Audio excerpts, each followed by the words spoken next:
Good morning. আশা করছি সবাই ভালোই আছেন। আমাদের গল্পগুলোর আরও একটি নতুন ব্লগে আপনাদেরকে অনেক অনেক স্বাগত। আজকের ব্লগে আপনাদের সাথে আমি কিভাবে ভিডিও শ্যুট করি, আমার ব্লগে ভিডিও দেওয়ার জন্য, ভিডিও করার জন্য আমি কোন ফোন ইউজ করি, আর কিভাবে ভিডিও শ্যুট করলে দর্শকরা দেখতে বেশি পছন্দ করে, এই সমস্ত তথ্য আমার যেটুকু ধারণা সেটুকু আপনাদের সাথে শেয়ার করব। আপনারা যারা এতদিন পর্যন্ত আমার ব্লগ দেখে আসছেন তারা তো জানেনই যে আমার ঘর সংসারে খুব বেশি জিনিসপত্র নেই বা খুব দামি জিনিসপত্রও নেই, আর আমার ঘর বাড়ি যে খুব সুন্দর এমনটাও নয়। তবে আমার যেটুকু আছে সেটুকুকে আমি সবসময় চেষ্টা করি সুন্দরভাবে সাজিয়ে গুছিয়ে পরিষ্কার পরিচ্ছন্ন করে রাখার।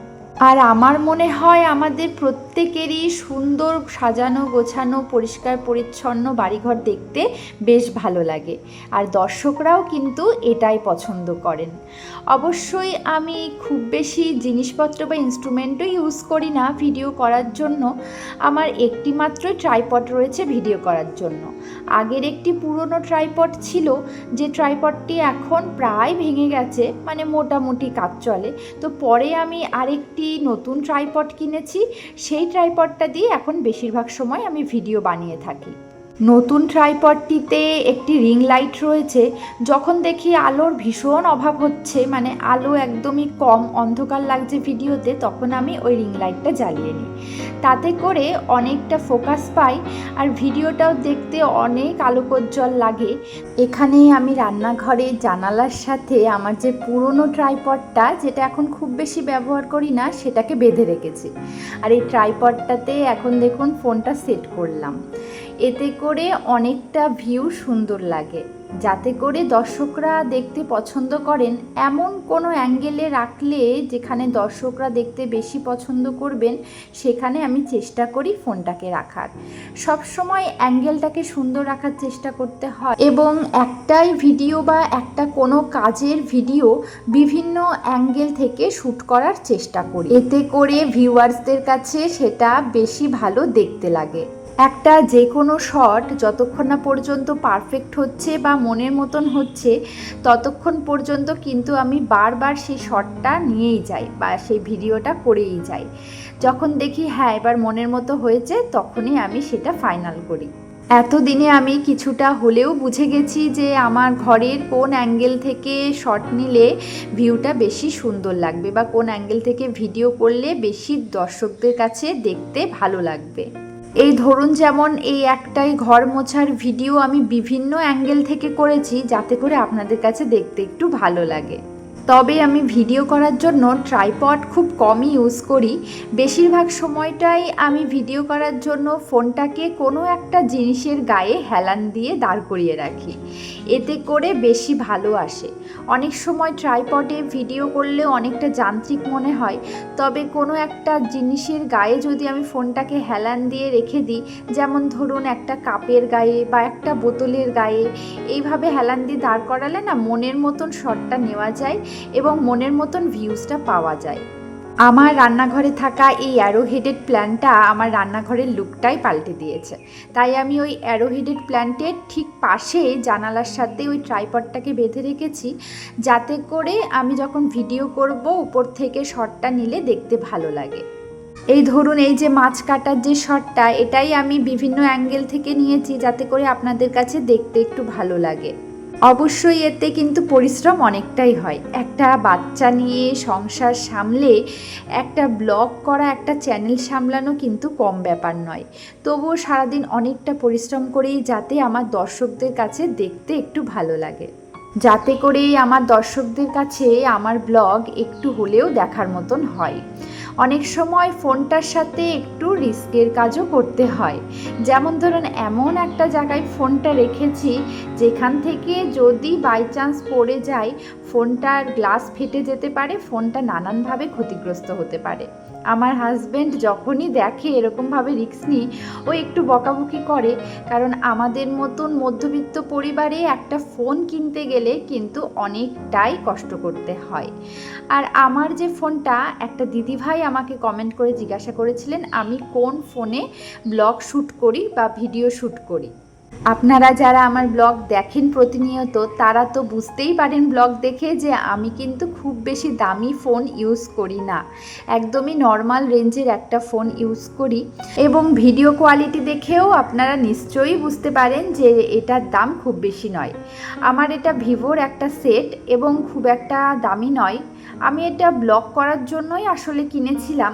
এর আগে আমার একটি চ্যানেল ছিল, সেটার জন্যই আমি এই ভিডিও করার জন্য আমি এই ফোনটা কিনেছিলাম। তবে আমি ব্লগ করব বলেই ফোনটা কিনেছি, না হলে হয়তো এর থেকেও কম দামের কোনো একটা ফোন জাস্ট কাজ চালানোর জন্য কিনে নিতাম। শুধুমাত্র ব্লগের জন্যই কিন্তু এই ফোনটা আমার কেনা হয়েছে। আমি মনে করি যে ব্লগ করার জন্য খুব বেশি দামি ফোন বা খুব দামি ঘরবাড়ি, দামি ফার্নিচার, এগুলোর কোনোটারই প্রয়োজন নেই। আমার মনে হয় সুন্দর করে সাজানো গোছানো কুঁড়েঘরও অগোছালো অট্টালিকার থেকে অনেক বেশি সুন্দর। তাই আমি বলবো, অনেকেই তো ব্লগ করেন, ব্লগ করার জন্য খুব বেশি দামি ফোনের প্রয়োজন নেই। অবশ্যই ভিডিওটা কিভাবে শ্যুট করলে ভালো লাগে দেখতে এবং বিভিন্ন অ্যাঙ্গেল থেকে যদি ভিডিও করেন তাহলে দেখতে বেশি ভালো লাগবে, আর এই বিষয়টাই আপনাদেরকে মাথায় রাখতে হবে। আমি তো খুব বেশি অ্যাঙ্গেল চেঞ্জ করতে পারি না। একটা কাজেরই যদি বিভিন্ন অ্যাঙ্গেল থেকে দেখানো হয় তাহলে বেশি ভালো লাগে দেখতে, কিন্তু একটা সংসার, একটা বাচ্চা সামলে এত রকমভাবে ভিডিও শ্যুট করা আমার পক্ষে সম্ভব হয়ে ওঠে না। আসলে বিভিন্ন অ্যাঙ্গেল থেকে যদি আপনি ভিডিও শ্যুট করতে চান তাহলে আপনাকে বারবার ক্যামেরা সেটআপ চেঞ্জ করতে হবে, বারবার ক্যামেরাটাকে বিভিন্ন জায়গায় সেট করতে হবে, আর সেটাতে কিন্তু অনেকটা সময় চলে যায়। সারাদিনের কাজকর্মের সাথে এগুলো করতে গিয়ে না অনেকটা সময় আমাদের অপচয় হয়। তো এই সময়টা বাঁচানোর জন্যই হয়তো অনেকে এই কথাগুলো মাথায় রাখেন না, আর এই কারণে এগুলো মাথায় রাখতে গিয়ে আমার সারাদিনে প্রচুর পরিশ্রম হয়ে যায়। আমি সবসময় চেষ্টা করি ভিডিওটা সুন্দর আসুক, তার জন্য বারবার অ্যাঙ্গেল চেঞ্জ করতে হলেও আমি করি। ধরুন একটা অ্যাঙ্গেলে আমি ক্যামেরাটা রেখেছি, তখন দেখছি যে এখান থেকে দেখতে ভালো লাগছে না, আবার চেঞ্জ করে অন্য একটা জায়গায় রাখলাম, তারপরে সেখানেও দেখলাম খুব বেশি মনের মতন হচ্ছে না বা পারফেক্ট হচ্ছে না, তখন আবার চেঞ্জ করি। আমি মনে করি যে আমার মনের মতন হচ্ছে না মানে ভিউয়ার্সদেরও কিন্তু মনের মতন হবে না, মানে আমার এটা পছন্দ হচ্ছে না তাহলে দর্শকদের কি করে ভালো লাগবে, দর্শকদের কি করে পছন্দ হবে। আমার মতে ব্লগ হচ্ছে একটা প্রেজেন্টেশন। আপনি চারপাশটা যত সুন্দর রাখবেন, যতটা গুছিয়ে রাখতে পারবেন এবং আপনার কাজগুলো যতটা গোছানো সুন্দর হবে, ততই কিন্তু ভিউয়ার্সরা আপনার ব্লগ দেখতে পছন্দ করবে। ভিডিও শ্যুট করতে গেলে সারাদিনে সবথেকে বেশি সময় যেটাতে যায় সেটা হচ্ছে ক্যামেরা সেট করা। কোন অ্যাঙ্গেলে রাখলে ক্যামেরা যেখান থেকে দেখতে বেশি ভালো লাগবে ভিডিওটা, সেটা দেখতে গিয়ে অনেকটা সময় চলে যায়। ভিডিও অ্যাঙ্গেল আর তার সাথে এডিটিং, এই দুটো যদি সুন্দর করে করা যায় তাহলে কিন্তু ব্লগ বেশ ভালো হয় এবং সেটা ভিউয়ার্সদের কাছে মনের মতনও হয়। কাল রাতে কিছু ছোলা আর কাঁচা মুগ ভিজিয়ে রেখেছিলাম। আমার বরের অনেক দিন ধরেই আবদার যে একটু ছোলা সিদ্ধ মাখা খাবে। আসলে কাঁচাটাই বেশিরভাগ খাওয়া হয়, অনেক দিন ধরেই ও বলছে এটা বিকেলবেলা খেলেই ভালো লাগে। তবে কি বলুন তো, বিকেলের দিকটা সারাদিন এই যে পরিশ্রম করার পর না আমার আর ভালো লাগে না কোনো কিছু করতে, তাই আজকে সকালবেলায় এটা করলাম। আর এটাতে একটু চাট মশলা দিলে খেতে ভালো লাগে, কিন্তু আমার কাছে তো চাট মশলা নেই। ঘরে একটা হজমোলার প্যাকেট ছিল, ওই হজমোলাগুলোকে প্যাকেট শুদ্ধ আগে একটু গুঁড়ো করে নিলাম, তারপরে ওই গুঁড়ো হজমোলা একটু ছড়িয়ে দিলাম। এটা একটু চাট মশলার মতোই কিন্তু স্বাদ হবে। আজকে সকালবেলা যেহেতু বাটা মাছ নেওয়া হয়েছে, আর বাটা মাছটা কি করে কাটলাম দেখেছেন তো আপনারা। আজকে বাটা মাছ আমি ছুরি আর কাঁচি দিয়ে কেটেছি, বেশ কিন্তু ভালো কাটা হয়েছে জানেন, আর খুব একটা সময়ও লাগেনি। বিদেশিরা কিন্তু বরাবরই ওই ছুরি কাঁচি দিয়েই মাছ কেটে থাকেন, আজকে বিদেশিদের মতোই মাছ কাটলাম। গতকালকে দুটো মাছের মাথা ছিল, মাছের মাথা দিয়ে আজকে ভাবছি করব বিয়ে বাড়ির মতন লাবড়া, মাছের মাথা দেওয়া লাবড়া। বেশ খেতে ভালো লাগে। সকালবেলা আসলে শাশুড়ি মা একটা নিরামিষ তরকারি করবেন বলে কিছু সবজি কেটেছিলেন, তো সবজিগুলোকে না একটু সেদ্ধ করে নিয়েছেন। তো আমি ওই জন্য বললাম তাহলে তুমি নিরামিষ তরকারি করো আর আমি এদিকে মাছের মাথা দিয়ে ওই বিয়েবাড়ির মতো লাবড়াটা করি। আর সেই জন্যই দেখুন একটু পেঁয়াজ আর একটু রসুন, সাথে আদা, কাঁচা লঙ্কা এগুলো দিয়ে দিচ্ছি। এবার ওই যে সেদ্ধ করা সবজিগুলো আমি এর মধ্যে দিয়ে দেবো আর মাছের মাথাটা দিয়ে ভালো করে নেড়ে চেড়ে নামিয়ে নেব। যেহেতু সবজিগুলো সেদ্ধ করাই রয়েছে, তাই আমার খুব একটা বেশি সময় লাগবে না তরকারিটা রান্না করতে। আর মিছরির জন্য আজকে রয়েছে জ্যান্ত মাছ, মানে জিওল মাছ। গতকালকে আমার বর মিছরির জন্য বেশ কয়েকটা জিওল মাছ কিনে রেখেছে, বাড়িতেই জ্যানো রয়েছে জলের মধ্যে। তো আজকে 3টে মতন জিওল মাছ, খুব একটা বড় না, ছোট ছোট মাছগুলো, তো ওর জন্য রান্না করে দেব। আর সেই জন্যই আজকে আমাদের জন্য বড় মাছ রাখা হয়নি, যেহেতু মিছরি খাবে না, মিছরি তো জিওল মাছ খাবে, তাই আজকে অনেক দিন পর আমাদের জন্য বাটা মাছ রাখা হয়েছে। আমাদের তো এই ছোট মাছগুলো খাওয়াই হয়ে ওঠে না এখন মিছরির কারণে, তো এখন তো বেশিরভাগ দিনই আমরা বড় মাছই খাই। তো এই জন্য অনেক দিন পর আজকে বাটা মাছ রাখা হয়েছে, তাই ভাবছি বাটা মাছটা আজকে একটু পেঁয়াজ টমেটো দিয়ে রান্না করব, মানে কোনো রকম সবজি ছাড়াই।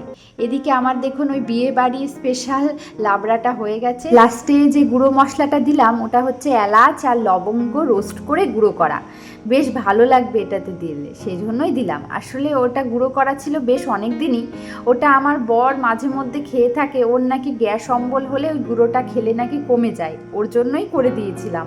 তো মাঝে মধ্যে আমি টুকটাক তরকারিতেও ওই গুঁড়ো মশলাটা দিয়ে থাকি, বেশ ভালো লাগে খেতে। তো এদিকে আমার মাছের ঝোলটাও হয়ে গেছে। এই পেঁয়াজ টমেটো দিয়ে করা মাছের ঝোলটা একটু গা মাখা করলে বেশ ভালো খেতে লাগে জানেন, সবজি দিয়ে তো প্রত্যেক দিন একঘেয়ে খেয়েই থাকি। যাই হোক, আজকের ব্লগটি এখানেই শেষ করছি। আশা করছি ব্লগটি আপনাদের ভালো লেগেছে। ব্লগটি ভালো লেগে থাকলে কমেন্ট করে জানাবেন। আজকের মতো বিদায়, সকলে ভালো থাকুন, সুস্থ থাকুন।